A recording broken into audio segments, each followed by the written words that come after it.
Bonjour à tous. Alors une vidéo très courte qui va surtout s'adresser aux agriculteurs pour vous parler un petit peu du lestage des engins agricoles. Puisqu'en fait trop souvent l'évolution du matériel a été quand même rapide ces dernières années. Davantage d'outils en semi-portée qui font qu'il n'y a que peu, voire pas du tout de report de charge sur les tracteurs. Et certains conservent leur tracteur d'origine ou alors vont à la course à la puissance, ce qui n'est pas forcément nécessaire, puisque ce qui va déjà compter dans un premier temps, c'est l'adhérence à puissance égale. Alors, pour un outil semi-porté, il y a des astuces simples, c'est qu'il existe, selon les constructeurs, des systèmes hydrauliques de report de charge qui se mettent sur le timon, avec un vérin qui nécessite un distributeur qui soit mobilisé, en circulation continue, bref, c'est une dépense d'énergie si on y réfléchit bien, puisque le tracteur va devoir fournir de l'huile pour quelque chose qui pourrait être fait de manière inerte. Et donc je vous propose là ici de vous parler des masses arrière. C'est quelque chose qui pour moi n'est pas assez courant.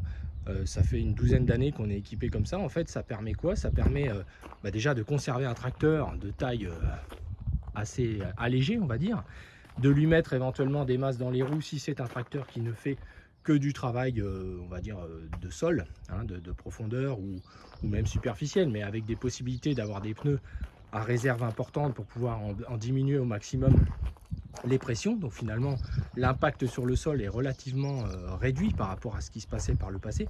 Donc celui-ci, il est équipé de systèmes de télégonflage, donc qui sont vraiment quelque chose qui apporte un réel progrès, hein, à la fois pour les consommations de carburant, à la fois aussi pour les transferts routiers, où en fait finalement on reste en permanence avec la pression idéale pour l'usure des pneus, c'est flagrant, pour l'usage au quotidien et évidemment pour l'adhérence. Et surtout dans la journée on peut recontrôler la pression des pneus, des choses qu'on n'envisageait pas à ce point là avant d'avoir ce système. C'est à quel point sur une journée les pressions peuvent évoluer, souvent à la hausse bien sûr, par la chaleur, par l'échauffement, par la traction tout simplement. Et donc c'est quelque chose à vérifier qu'avant on faisait en statique, même en ayant un manomètre dans le tracteur qu'on utilisait parfois en arrivant au champ, etc. Dans l'autre sens, on n'avait pas la possibilité toujours de regonfler. Donc ça c'est un vrai progrès. Et la masse arrière, alors qu'est-ce qu'elle permet? C'est en fait de l'utiliser aussi bien à l'avant, c'est-à-dire que c'est un investissement qui sert pour un alourdissement, pour la moisson avec les remorques par exemple, des choses comme ça. Et puis là, de manière fixe, on a un poids ici, il y a 900 kg, et qui permettent en fait d'avoir une charge sur le tracteur, plus les roues les masses dans les roues. Et finalement, on a quelque chose de très performant, hein, et qui ne consomme rien, qui ne nécessite pas de distributeur. Et comme tous les investissements qu'on essaye de faire, qui soient polyvalents, qui servent à autre chose, puisqu'il y a un attelage fixé derrière. Hein. Donc c'est des masses conçues pour ça, il faut faire attention, il ne faut pas faire n'importe quoi, puisque c'est pas l'idée, c'est pas de perdre l'outil qu'il y a derrière. Donc ça c'est une solution simple, tout comme en même temps que je vois ça, le 3 points hydraulique, honnêtement c'est un investissement presque aujourd'hui indispensable qui devrait être avec tous les tracteurs d'origine, ce qui n'est pas le cas en France, puisqu'en fait que ce soit avec des épandeurs d'engrais, un pulvérisateur, tous les outils portés que vous allez utiliser, vous pouvez garder toujours l'assiette idéale en toute sécurité, puisqu'il y a beaucoup d'épandeurs d'engrais que l'on voit en plaine qui ne sont pas forcément bien réglés, parce qu'une fois à charge ou même au fur et à mesure qu'il s'allège, eh bien finalement ça change son assiette et du coup il n'épand plus à la largeur prévue. Alors qu'un système hydraulique comme ça, ça vous fait votre vie, hein, et c'est surtout fiable et très intéressant. Donc c'est quelque chose qu'on a toujours eu et qu'on a investi quelles que soient les marques.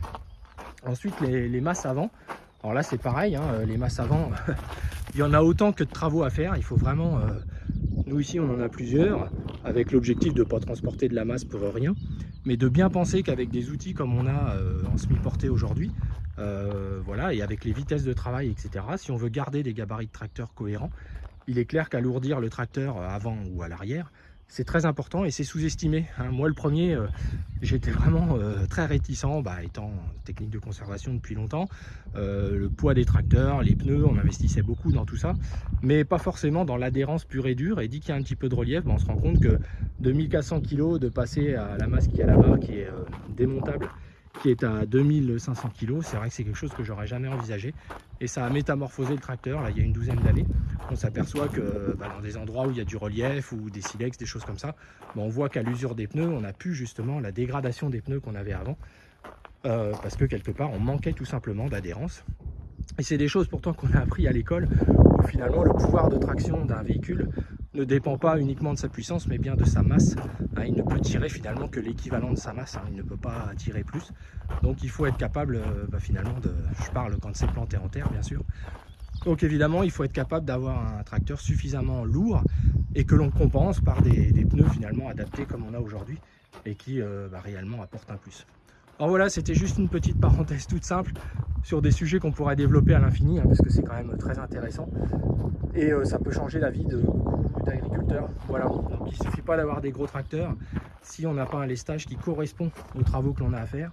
C'est pour ça que c'est intéressant d'avoir des tracteurs moyens que l'on va justement alourdir selon les besoins à puissance égale. Hein, c'est un peu le concept de certains constructeurs et je pense que c'est bien fondé si on s'intéresse évidemment au sol. Voilà, donc les masses sont des outils comme les autres et l'avantage c'est qu'elles ne perdent pas de valeur. Donc finalement, c'est pas un mauvais placement, même si c'est pas le moment en ce moment pour en acheter. Voilà les amis, je vous souhaite une bonne journée. À bientôt.